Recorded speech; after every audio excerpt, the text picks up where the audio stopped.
You're going to showboat, knock down the shot. For what his value is, it doesn't equate to winning basketball. When you're talking about the greatest of greats, that's what you have to do. You have to nitpick. We'll see you in the playoffs. We'll see you in the playoffs. Welcome, everybody, to this edition of the Tee 'Em Up podcast. I'm Jace Eustace, joined as always by my co-host, Jarrett Huff. Jarrett, this is the big episode. This is the one that we have been waiting for. And almost officially, I guess, not almost, officially marks 1 year that we've been doing the Tee 'Em Up podcast. This is the first podcast that we did before last season, giving out our predictions, everything like that for the upcoming season. Obviously, in some cases, we look like geniuses. Obviously, in some cases, like me, you had the Boston Celtics out of the playoffs and look like an absolute idiot. So, Jarrett, how you doing today, my man? Well, hey, that prediction had us all in the first half, honestly. But it just did not age well after that. It was hanging on for a while, man. I was like, hey, I got something here. But yeah, we have a lot to get into in this episode. It's going to be exciting. It's going to be a lot of things to run through as far as what we think is going to be happening in this 2022-2023 NBA season. But before we get into that, we got to talk about something, man. There has been a player that has been bouncing around all social media, and if you follow this league in any extent, you have heard, and I'm going to butcher his name, but it's going to take some practice. Victor. Wow, you can't even. I can't even get the first name. Victor Wembanyama, and let's just put it simply, the hype around him has gone nuclear at this point, as it seems like it's going to be a lot of the teams are going to be in the Victor race sooner rather than later. So, Jarrett, I'm just wondering, you've seen the video, you've seen the tape, you're seeing what all these stars are saying about Victor. What is your take, and what do you think, the hype surrounding him is going to look like coming into next year's NBA draft? Well, I mean, it's safe to say we've really never seen a player like him before. I mean, he has so many elements of different players. Like, a lot of people will compare him to Kevin Durant, but even then, like, he's like a level above what Kevin Durant was coming into the league. Because the guy, he can dribble, he can play defense, he can block shots, he moves like a guard. It's like it's an insane prospect. This kid has like all-time potential. Some people are already overreacting, saying he's like already like better than like NBA legends and all-stars, which I think is a little crazy. But I definitely get the hype. I definitely get why teams are so intrigued by possibly throwing away the season to pick up this kid just to have a chance, because he could turn your whole franchise around in one season. Like, he could potentially be one of these rookies.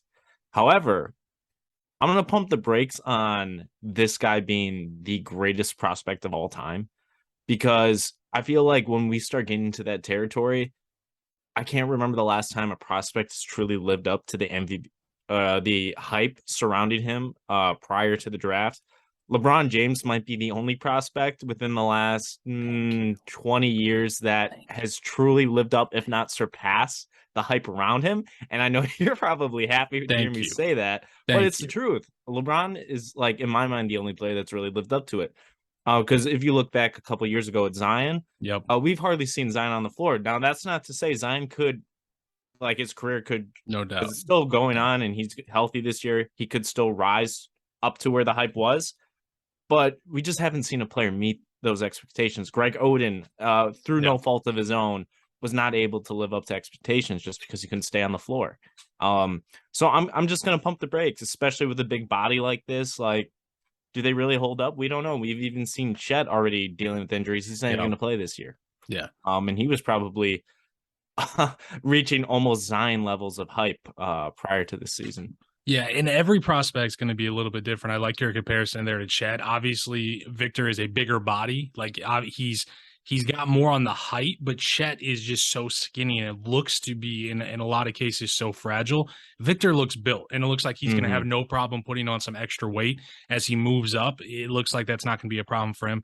I am so happy to hear your take on this one, because it just echoes me, man. Like, no, a lot of the times with this podcast, we're not on the same page. Like, we'll bounce back and forth. This one, we're spot on. Vic has, and may be the most unique prospect to ever grace the NBA draft. You mentioned his size, his skill, his shooting ability. It's going to have all these mediocre teams racing to the bottom. He's the opportunity to become really a legendary player. He has that opportunity to become one of those guys. But saying that he's the most highly touted prospect in the history of the NBA. That's just not the case. Because before LeBron James came into this league, there were actual sports writers out there saying that if he didn't become a Hall of Famer, his career was going to be a failure. And let's just be honest, he didn't go to college. They were saying that about a high school kid. You're putting 17. The expectations of a Hall of Fame basketball player on a 17-year-old. And guess what? He's become a Hall of Fame basketball player after going through everything that he's gone through in his career. He worked through the highest of basketball expectations since he was a junior in high school. Somehow, once he got to the league, they increased. And as the bar moved higher and higher, he continued to meet those expectations as his career has gone on time and time again. Victor, barring health, he's going to be a great player in this league. I do not doubt that. And he's deserved all the hype that he's gotten, but his pre-draft hype does not outshine that of LeBron James, in my opinion. And I'm so glad that we had the same take on this one, because anytime someone's new, anytime someone's shiny, we're all going to be like, oh man, he's going to be the best. He's going to be the best ever. He's going to be the GOAT. There's a lot of steps you have to go through. And we talk about all the time. We say Luka Doncic is on the path to possibly be in the GOAT conversation. He's got such a long way to go, because you have to build this over years, take steps, win awards, win championships. There's steps to this. So I understand the hype around him, because he looks, like LeBron said, like an alien. He looks like a player that's going to come in and absolutely dominate the league. And he very well might, but we got to pump the brakes a little bit. We just got to understand what we're dealing with and just let him grow into himself. Like, let him grow into his life as a basketball player, because I don't think anybody wants to see a career like his possibly get ruined from, one way, maybe something getting into his head like Ben Simmons, or, God forbid, something in the injury. Everybody wants to see everybody go out there and do the best of their ability. So I'm so glad we had the same take on Victor, because that's great to see. But now, getting that out of the way, man, now is the time that everybody's been waiting for. That is our conference predictions. Who are going to be the NBA playoff teams, which the playoffs seem like a long ways away, but they really do sneak up on us throughout the NBA season. It comes up quick. I don't know. Do you want to start in the East, or do you want to start in the West? Or how do you want to do this? We didn't really talk about it beforehand. How about since we're both fans of Eastern Conference teams, okay, we can start out West. We can leave the East for last. Start out West. And we were talking about this before the pod. We're looking like top to bottom in the conferences. Yeah. This might be the deepest the NBA as a whole has ever been. I'm talking like the East looks stacked, like top to bottom almost. The West looks stacked, top to bottom almost. And a lot of players that were out last year that are big players are back in the NBA, like Kawhi Leonard and some other guys like that. Jamal Murray. Come on. I mean, this could be one of the most fun seasons we've had ever. And last season was awesome. It really was. So I think this is going to surpass that. I'm trying to think of what would be the best way to do this. Should we just like start at the top and just go one for one? Like, you give me your 1 seed, I'll give you my 1 seed, and then we just go through it that way and just kind of give our explanation for them. How far do you want to go down? Because I have all 15 in each conference laid out. I did the 10, so I had the play-ins. Then we could do the 10. Yeah, that's what I did. So I didn't have those bottom 5. I just kind of skipped past those. But yeah, we could just do the top 10, and then if you want, we could just start at the top. We'll just go one for one. You give me your 1 seed. I'm going to take notes too, just so I can compare it to mine as well, just as we kind of go through. So whenever you're ready, man, give me your Western Conference 1 seed. All right, so I'm kind of jumping back on my my like 2020-ish era bandwagon, where I had these predictions. This was back on when I was doing the headliners at the Northern Star still. Yeah. I stuck to this. I said these guys were probably going to be the 2020 champions. Didn't happen that way. Said they were going to come back in 2021 if there were no like significant changes to the team. Kawhi Leonard tore his ACL, so obviously I'm going with the Clippers as my first seed. I'm predicting a strong season for them. They got John Wall this year. Kawhi Leonard is back, and Paul George is Paul George. So, hey, this my number 1 pick might need some explanation too. I'm going with the Los Angeles Clippers. Oh, no, I'm not going to say Lakers. Absolutely not. Absolutely not. I'm going with the Clippers. At some point, Kawhi and Paul George have to be healthy, right? Like, it's got to happen at some point. It's been 2 years basically now for Kawhi since we've really seen him at full force on the court. Paul George, I know he came back last season, had a pretty good year doing what he does. They have a really good roster around these guys. Reggie Jackson, Norman Powell, John Wall. They have the firepower at the top. If they're on the court and they're healthy, there's no reason why they shouldn't be the top team in the regular season of the Western Conference. And I'm like, it all comes down to health, and it's always going to come down to health with Kawhi Leonard and Paul George, even though he's been a little bit more healthier than Kawhi Leonard. So as long as those guys are there, I think Kawhi has sat out long enough. Hopefully he's ready to go, but you never know with Kawhi. Sometimes things get shut down, things get changed, but I am with you 100%. On paper, the Los Angeles Clippers should be the number 1 seed in that Western Conference. Yeah. And to our listeners out there, I just want you all to keep in mind that my 1 through 9 can be scrambled in any other way, shape, or form by the end of the season, rough, and dude. I won't be surprised. This conference is 100%. it's so even in so many places. So my number 2 pick is going to be your defending champion, Golden State Warriors. I mean, it's kind of hard to put the defending champions any lower. I'm predicting that we're going to see more of Klay Thompson of old now that he's got like about half a season and a long playoff series under his wing, a fully healthy off season where he wasn't rehabbing, which is so critical for these NBA players. I mean, we've seen guys like Derrick Rose, when he's finally had a healthy offseason, come back and then play like one of the best seasons he's had in years. So I'm thinking the same thing's going to happen for Klay Thompson. I hope we see him get some of his step back in terms of his defensive ability. I hope we see more shot consistency from him because it's going to be crucial to the Warriors performing so well. And I mean, come on, Steph Curry, his game's ageless. He's going to carry this Warriors team. Jordan Poole is probably going to continue to progress. Hopefully we see kind of the same Draymond, and hopefully we see him coexist with his teammates. But yeah, I see the Warriors as number 2. Yeah, I don't know how they did it, but the defending champs just reloaded, man, with a few down years. I am with you 100%. The Golden State Warriors at number 2. Steph, Klay, Draymond, you know what they're going to give us like they always have. But to me, it's more importantly is that second unit. Jordan Poole, Moses Moody, Jonathan Kuminga, James Wiseman, all those guys, all of a sudden, all 4 names are like, man, how did they get these guys? How did the rest of the league let the Warriors get these type of guys?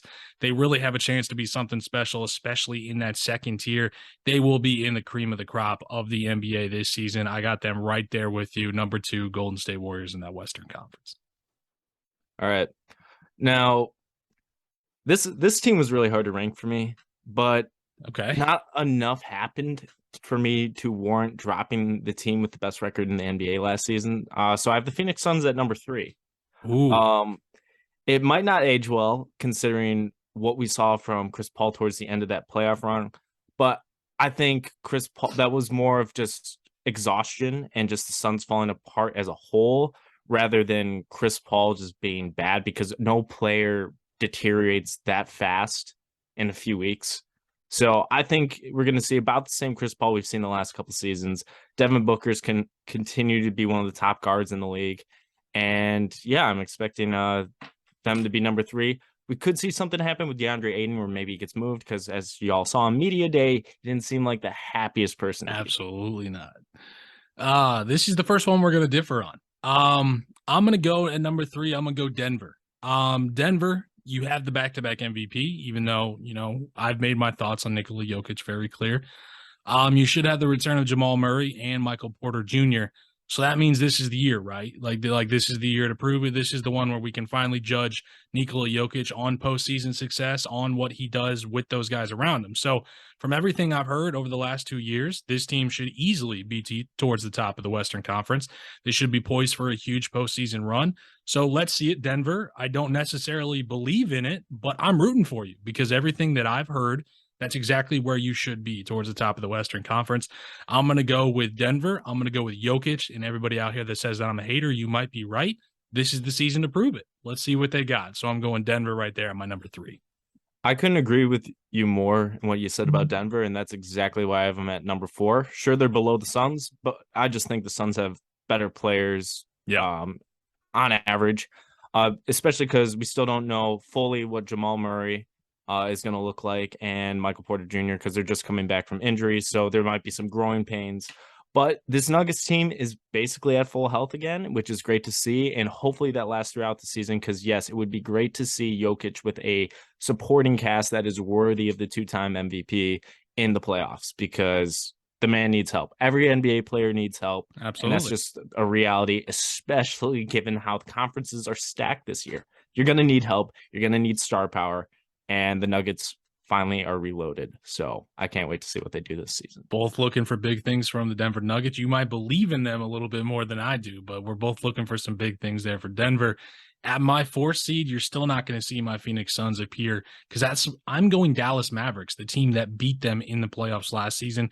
This is solely due to Luka Doncic. I like, but still don't love their supporting cast in this one. And I probably won't love that supporting cast until Luka has a true number 2.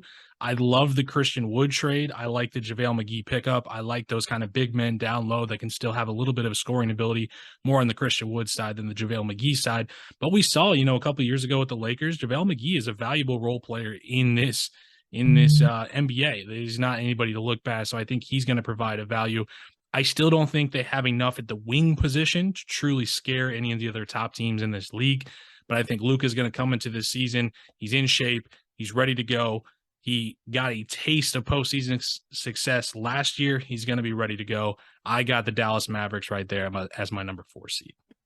I think we're kind of the same mind in the Western Conference this year, aside for the Suns, because I have the Mavericks at my number 5. There we go.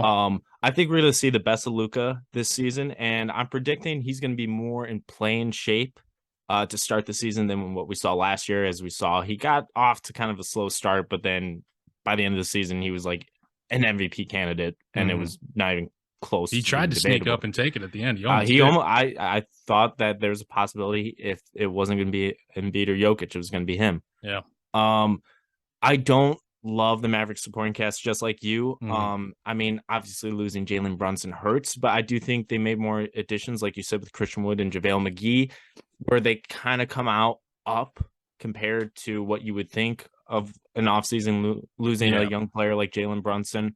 But still, at the end of the day, the supporting cast hasn't done enough for me to put the Mavericks over the Nuggets, the Suns, the Warriors, and the Clippers. So I could be wrong by the end of the season, as I was wrong last year with the Mavericks. I think I had them like 7th or 8th when it turned out, what were they, the 3rd or 4th seed? I believe 4th. 5th. I think 5th? They were 5th. Oh, maybe I had them even lower. I think they were 5th because they played the Nuggets in round 1, didn't they? No, that was Warriors. Warriors played Nuggets. Oh, yeah. I can't even remember who they played in the first round. Man. Yeah, I'm at a loss now. It wasn't the Pelicans. Was it the Clippers? Grizzlies? No, those Timberwolves. Yeah, Timberwolves. I'm at a Jazz. loss. Jazz. They're the 5th. I think they were the 5. I think Jazz were 4. Yeah. They were the 4-5 matchup. They were right in there. Yeah. All right. Well, now that we're back on track, so yeah, the Dallas Mavericks at 5. Yeah, at my 5, I'm going with the Memphis Grizzlies. This roster, to me, it's essentially the same as last year's, which means to me that they are trusting and relying on the growth of Jalen, or Jaren, excuse me, not Jalen, Desmond and Dylan once again. It could turn out to be a really good bet. All those guys could take another step forward. But to me, I think sitting right here at that 5th seed is probably a good spot for them. I think Ja Morant's going to continue to do what he does, barring health when he's on the court. I know, obviously, I saw what they did last season when he was injured. We're still able to keep things together, but no one's arguing that they are a better team without Ja Morant. They're a solid team, got a solid bench, and they're all still young and growing together. So I didn't see them really get better from last season. I still think they're a pretty good team in the Western Conference, so I'm going to slot them right there as my 5 seed. Well, wow, for the most part, we're just tick for tack. I got the Grizzlies at my number 6. There we go. A lot of the same things you said. The roster didn't change much. Really, the only subtraction was Kyle Anderson, who went to the Minnesota Timberwolves, which might be some sort of rivalry we got brewing there based on their first round matchup from last season. But the Grizzlies, I think, are going to rely more on the development of their young players, which is basically the entire roster, than bringing in new talent, which I think could be a very good thing for them. But at the same time, I just had them lower than the other teams because I saw all these teams either made improvements or already just better teams last year. And at the same time with the Grizzlies, I think that what we saw from them last year, I'm not sure if they can replicate that. I think they Yeah. had an amazing season, but they're kind of my 2021 Hawks of the Western Conference, if that makes sense. Okay. I got you. We're A we're team. I was they're go not going ahead. to fall exactly like the Hawks, and I think they're a much better team than the Hawks were. Hmm. But I think they just outkicked their coverage Yeah. A last team season, poised respectively. poised to take a step back. I got you. Yeah, I Yeah, got but you. really no fault through their own. It's just that they had an amazing season, and the Western Conference just got better all around them. Absolutely. I like that. I like that. Yeah, we're pretty in sync. Besides the Suns, that's the only thing that's been throwing us off so far. So my number 6 seed, still not going to see the Phoenix Suns. I know, surprise. Oh, Minnesota wow. Timberwolves. Minnesota Timberwolves at number 6. They took a big swing. You know, they went and got Rudy, and I think it makes them better, but I still don't think it makes them a top tier in that Western Conference. Rudy's going to make a difference in the post defense, obviously, but offensively, this team is only going to go as far as Anthony Edwards is going to be able to take them out there on the wing doing things that he does. I think he will continue to take a step forward. He's done that every single year in the league. He continues to get better. That jump shot gets better as well. He's finding more ways to score, and he's becoming a three-way scorer inside, middle, and out. So he's been great so far at the beginning of his career. I really like him. I see him taking another step forward. To me, they are a 6 seed because I think Rudy Gobert helps defensively to anchor that down low. But it's not that trade to me was not enough to put them in that top tier teams in the Western Conference. So I got them right there at 6, just out of that play-in tournament. All right. So aside from the Suns, we finally diverge a little bit because at my number 7, I have the New Orleans Pelicans because Okay. they're getting back their All NBA talent, Zion Williamson, who looks good. He looks thinner. He looks ready to have the best season of his career. And from what we saw with that Pelicans supporting cast towards the end of the season, where they're going toe to toe with the Phoenix Suns in the first round of the NBA playoffs after making it through the play-in tournament. They have a great young core. They added CJ McCollum towards the end of last season, who has looked fantastic for them. Brandon Ingram, of course, another all-star level talent that you have on that roster. This team, I could also possibly see rising above this spot. That's why I said you can scramble this whole ranking I have by the end of the season, and they're one of the teams that could contribute to that scrambling. Mm-hmm. I think this team has a pretty high ceiling, and the floor is pretty high up there. So I have the Pelicans at number 7. So the Pelicans there right at the top of the play-in then, right? They're the number 7 seed for you then. Yeah, which is Gotcha. weird to like. I don't like that I have any of these teams for the most part in the play-in. I'm Yeah. like, I mean, they're there's so gonna be good. 4. That's the thing. There's gonna be 4 in the play-in, Yeah. but all right. So my number 7, it's my biggest question mark, admittedly. It's the Los Angeles Lakers. I know. So many questions surround this roster. Will AD stay healthy? Can LeBron do it again in year 20? What will Westbrook look like? Can Beverly function with these stars? Where's the shooting? I understand it all. I completely do. And I don't have the answers to those questions on the roster because if I did, hopefully I'd be in the front office over there and trying to clean things up, but I'm not. Barring the health of the big two, I can't imagine them missing out on a shot at the postseason 2 years in a row. This could quickly become a moot point. You know, if Bron and AD get dinged up, AD has another season like he did last year where he's not there. Bron deals with an injury in the middle of the season. It's very well could happen. Barring health, though, looking at them on paper, it's hard to believe that even the question marks surrounding Beverly, surrounding Russell Westbrook, I'm for one not entirely sold that he's going to end the season on the Los Angeles Lakers, but with those big two, I've seen what LeBron can do. I've seen what AD and LeBron could do together. It's just hard to have them too much further than that number 7 seed. So for now, I'm going to slot them in at number 7, but I will be fully transparent. This is my biggest question mark as far as my predictions, but I'm going to slot the Lakers at my number 7 pick for right now. At my number 8, I have the Minnesota Timberwolves. Now, this team I see with possibly the most boom potential where they'll rise above this ranking that I have him at. Mostly that's backed behind Rudy Gobert just fitting in really well besides Cat, which I'm not too sure about, just given that Rudy Gobert, I don't think he brings that much to this roster, considering there, I think, are more problems beyond just adding defense at the center position. Um, this boom potential that I have for them relies heavily on just Anthony Edwards' development, because I Absolutely. think he could. This is probably the year he breaks out into an NBA All Star.